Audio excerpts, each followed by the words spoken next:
अकेले रहना क्यों जरूरी है? बुद्ध की प्रेरक कहानी।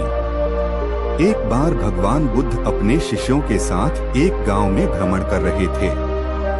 यात्रा के दौरान एक शिष्य ने बुद्ध से पूछा, भगवान, क्या अकेले रहना आवश्यक है? समाज से अलग होकर क्या हम शांति प्राप्त कर सकते हैं? बुद्ध कुछ देर शांत रहे और फिर मुस्कुराते हुए बोले, चलो तुम्हें इसका उत्तर एक कहानी से देता हूँ। कहानी। एक समय की बात है, एक व्यक्ति जंगल में लकड़ियाँ काट रहा था। उसने देखा कि पास में एक पेड़ पर एक पंछी बैठा है।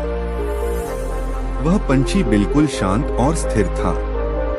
लकड़हारे ने सोचा, यह पंछी कितना सुखी और निश्चिंत लगता है। इसे न कोई चिंता है और न किसी से कोई अपेक्षा।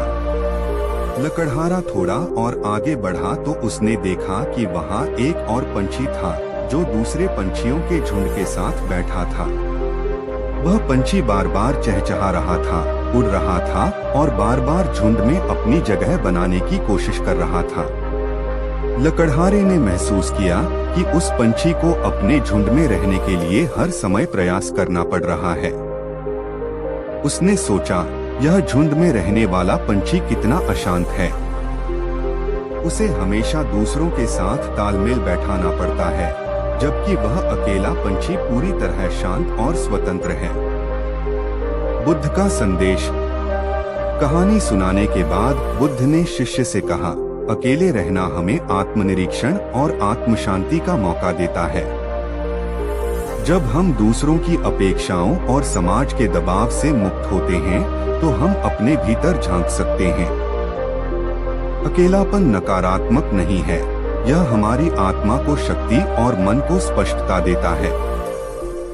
उन्होंने आगे कहा, लेकिन अकेले रहना तभी सार्थक है जब तुम इसे अपनी आत्मा को समझने और अपने जीवन का उद्देश्य जानने के लिए प्रयोग करो।